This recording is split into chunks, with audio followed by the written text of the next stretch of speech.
नमस्कार, आप देख रहे हैं टीएनए और मैं हूं अंकित पचौरी। हमने आपको केंद्र सरकार द्वारा दिए जा रहे कोविड राहत पैकेज के बारे में अपने चैनल के माध्यम से बताया था। आज हम उस 20 लाख करोड़ के पूरे पैकेज का विश्लेषण करेंगे और हमने इसे लोन स्कीम क्यों कहा था, इस पर भी बात करेंगे। सबसे पहले तो 20 लाख करोड़ में से 8 लाख करोड़ की घोषणा आरबीआई पहले ही कर चुका था। यह 8 लाख करोड़ बैंकों को लोन देने के लिए जारी किए गए थे, जिससे बाजार में पैसा आए। अब बचे 12 लाख करोड़। इसमें से 1,70,000 करोड़ रुपए का पैकेज मोदी जी पहले ही घोषित कर चुके हैं। इन पैसे में भी उन योजनाओं को शामिल कर लिया गया जो 2020 के बजट में पहले से शामिल थे, जैसे मनरेगा की बेज रेट 182 से बढ़ाकर 202 रुपए करना, किसानों को 2,000 रुपए की किस्त खाते में डालने का प्रावधान बजट में पहले था। इसके लिए कोई नया बजट आवंटन नहीं हुआ। अब बाकी बचे रुपयों का हिसाब हम आपको बताते हैं। 3,70,000 करोड़ का कर्ज छोटे उद्योगों के लिए दिया गया। अब आप जरा सोचिए, जब देश में भयानक मंदी का माहौल है, लोगों की जेब में पैसा नहीं है, ऐसे में छोटे उद्योग कर्ज लेकर भविष्य में उसे चुका पाने की स्थिति में होंगे? यह तो अभी नहीं कहा जा सकता। और देश में किन्हें और कैसे कर्ज मिलता है, यह भी किसी से छुपा नहीं है। चलिए आगे बढ़ते हैं। एनबीएफसी को 45,000 करोड़ रुपए का कर्ज देने के लिए दिए जाएंगे। टीडीएस और टीसीएस को 25% कम किया गया है, पर इससे तुरंत कोई राहत नहीं मिलने वाली। जिन लोगों की आमदनी 6 से 18 लाख के बीच है, उन्हें हाउसिंग लोन में कम ब्याज पर लोन मिलेगा। लेकिन सोचिए, ऐसे समय में जब सबकी आय कम हो रही है, नौकरियां जा रही हैं, लोग घर खरीदेंगे? यह समझ नहीं आता कि वित्त मंत्री जी ने कोल्ड स्टोरेज फंड में 1 लाख करोड़ की राहत देने की बात कही है, जबकि 2020 के बजट में 1,60,000 करोड़ का आवंटन इस मद में किया जा चुका है। मतलब इस राशि को पहले से भी कम कर दिया गया है।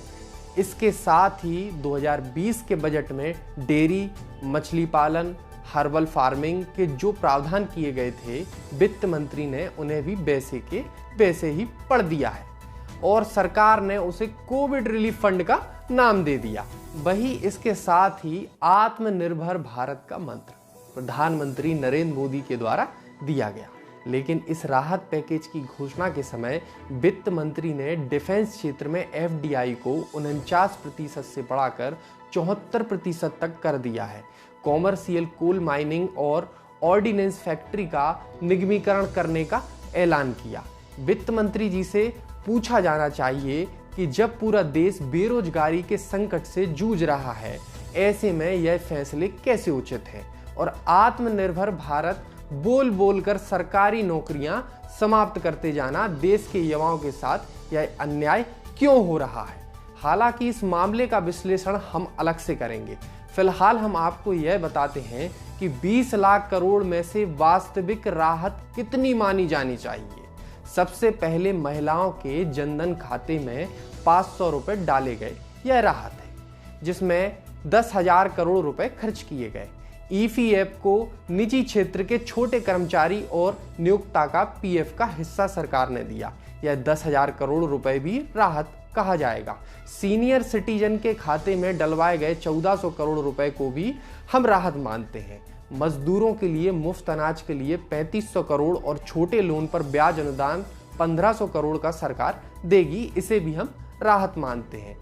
वायबिलिटी के गैप फंडिंग के 8,000 करोड़ भी सरकार ने राहत के तौर पर दिए हैं।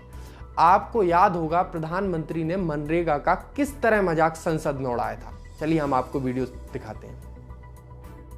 मनरेगा कभी बंद मत करो।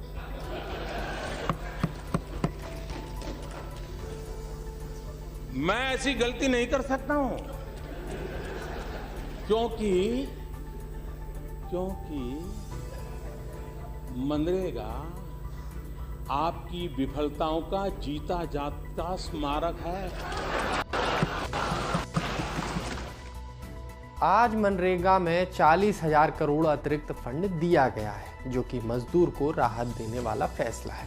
लेकिन इसमें फंड और बढ़ाना चाहिए था। अब हम इन 20 लाख करोड़ में से उस पैसे का हिसाब लगाएं जो सीधी राहत कहा जाएगा, तो यह कुल मिलाकर 70,000 करोड़ रुपए ही होता है, जो कि हमारी जीडीपी का कुल 0.35% ही होता है। हमारे इस विश्लेषण से आप समझ ही गए होंगे कि सरकार किस तरह जनता को आंकड़ों में उलझाकर अपना प्रचार कर रही है। आज के लिए फिलहाल इतना ही। यदि यह वीडियो आप फेसबुक पर देख रहे हैं तो हमारे फेसबुक पेज को लाइक करें। यदि यूट्यूब पर देख रहे हैं तो हमारे यूट्यूब चैनल को सब्सक्राइब करें। आप अपनी राय हमें कमेंट के जरिए भेज सकते हैं।